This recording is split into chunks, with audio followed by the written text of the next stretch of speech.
Everyone, welcome back to channel study warehouse. My name is Akanksha Verma. आज हम बात करने वाले हैं मैथ्स के सिलेबस के बारे में, जो कि 2025 से लेकर 2026 के लिए वैलिड होगा। So which is same as your last year 2024 और 2025 के लिए जो था वही आपका है। एज सच कोई डिलीट चीजें नहीं हुई हैं। आपको कहाँ से पढ़ाई करनी है? सो आपको पढ़ाई करनी है एनसीईआरटी में से। एनसीईआरटी के आपको एग्जाम्पल्स करने हैं, सारे एक्सरसाइज के क्वेश्चन करने हैं, ऑल्सो आपको मिसलेनियस क्वेश्चन करने हैं। इससे आपको लगेगा आइडिया कि 4 मार्क्स 5 मार्क्स के क्वेश्चन कैसे आ सकते हैं एंड कैसे आपको करने हैं। इसके अलावा अगर आप चाहते हो कि कोई एक्सटर्नल हेल्प आप ले सकते हो, फॉर एग्जाम्पल एक्सटर्नल बुक आपको चाहिए, तो आप आर डी शर्मा या फिर एम एल अग्रवाल से प्रैक्टिस कर सकते हो। उसके बाद अगर आपका सिलेबस कंप्लीट हो गया तो आप sample paper for sure practice करोगे। बट राइट नाउ हम बात करने वाले हैं आपके सिलेबस के बारे में। सो ये यूनिट्स हैं एंड पेपर आपका टोटल होगा 80 मार्क्स का एंड 20 मार्क्स का आप प्रैक्टिकल देते हो, जो कि बेसिकली है कि 100 मार्क्स का आपका मैथ्स के मार्क्स आपको पता चलेंगे। यहाँ पे हम बात करें रिलेशन फंक्शन के, तो अगर आपके पास ओल्ड एनसीईआरटी है तो जो आप रेड हाईलाइटेड पार्ट देख रहे हो यहाँ पे 1.3 एंड 1.4, ये डिलीटेड टॉपिक्स हैं, डिलीटेड एक्सरसाइजेज हैं जो कि आपको नहीं करनी है। इसके अलावा क्या सिलेबस में है, is everything written over here. जैसे कि आप देख सकते हो टाइप्स ऑफ रिलेशन क्या होते हैं, reflexive, symmetric, transitive, equivalence relation, one on one and onto. तो ये जो भी सिलेबस में है आपको ये गिवन है, वाइल ये चीजें आपके सिलेबस में नहीं है, तो रेड वाला पार्ट आपको नहीं करना है। Similarly inverse trigonometric functions as well, matrices and determinants ऐसा चैप्टर है जो कि क्लास 10th में है आईसीएसई बोर्ड के, so which is very easy for you to do. सो अगर आप अभी स्टार्ट करना चाहते हो कि आप यहाँ से स्टार्ट कर सकते हो।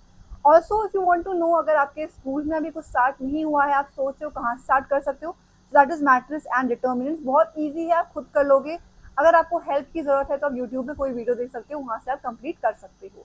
Relation functions eight times confusing हो सकता है क्योंकि इसमें बहुत सारे एग्जाम्पल्स गिवन है जो कि आपके डिफिकल्ट हो जाते हैं अंडरस्टैंड करने के लिए। अगर आपने मैट्रिक्स डिटरमिन कर लिया, उसके बाद आप इनवर्स ट्रिग्नोमेट्रिक फंक्शंस भी कर सकते हो। इसके अलावा हम बात करते हैं कंटिन्यूटी एंड डिफरेंशिएबिलिटी के बारे में, जो कि कैलकुलस का पार्ट है, विच इज वेरी वेरी इंपॉर्टेंट।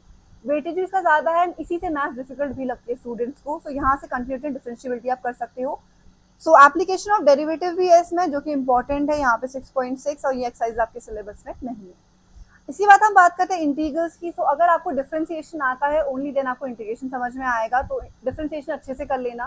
कितने बार स्टूडेंट सोचते हैं कि एक टॉपिक हमें छोड़ दिया है, अगर नहीं भी आया तो हम नेक्स्ट टॉपिक कर लेंगे, उससे कुछ फर्क नहीं पड़ेगा।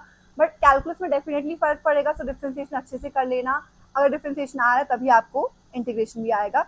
ये आपके टॉपिक्स हैं, इस तरह के फॉर्म्स आपको आनी चाहिए and 7.1 exercise is not included in your syllabus. अब हम बात करते हैं एप्लीकेशन इंटीग्रल्स की। तो इसमें 8.2 एक्सरसाइज नहीं है। इसमें आप क्या करते हो, area under the curve find करते हो। कौन से कर्व आपके कोर्स में है, ये ऑलरेडी यहाँ पे सभी चीजें स्पेसिफाई कर रखी हैं। इसके अलावा डिफरेंशियल इक्वेशन जो है, ये भी इंटीग्रेशन और डिफरेंशिएशन का कहीं ना कहीं इसमें इंपॉर्टेंट रोल है। इसमें 9.3 exercise is not in your syllabus. इसमें भी अगैन ये, अगर आपको डिफरेंशिएशन इंटीग्रेशन नहीं आता है तो आप नहीं कर पाओगे। सो मेक श्योर सारी चीजें आप लाइन टू लाइन अच्छे से कर रहे हो। इसके अलावा वेक्टर्स एंड 3D ज्योमेट्री है। तो 3D ज्योमेट्री में 11.3 एक्सरसाइज हट गई है, जो कि रिलेटेड है प्लेन के साथ, एंड अगेन ये कॉम्प्लेक्स थी स्टूडेंट्स के लिए, which has been removed. So you are lucky कि आपके लिए अब सिलेबस रिड्यूस है एंड काफी इजी भी है। सो मेक श्योर आप अच्छे से सारी चीजों को कवर अप करते हुए चल रहे हो।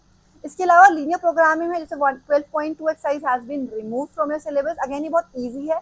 इसके अलावा लास्ट चैप्टर जो है that is probability. So probability में आपका वेरिएंस, स्टैंडर्ड डेविएशन हटा दिया गया है। इसके अलावा Bayes theorem, random variable, everything is in your syllabus. तो यही आपका क्लास 12th का सिलेबस। तो मेक श्योर आप सारी चीजें अच्छे से कर रहे हो।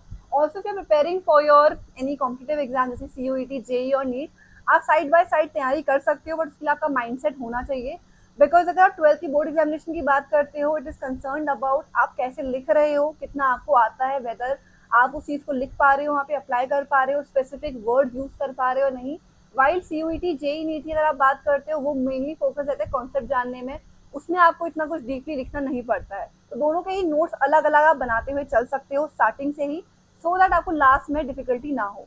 बिकॉज अगर आप जेई, नीट या फिर सीयूईटी की बात करते हो तो वहाँ पे एमसीक्यूज पूछे जाते हैं, एंड ऑप्शन अगर आप देखोगे they are kind of align with one another, and उसी से स्टूडेंट में बहुत कंफ्यूजन क्रिएट होती है। सो अगर आपको कोई भी वीडियो चाहिए, कोई सजेशन है, you can comment down below, will surely make a video on that.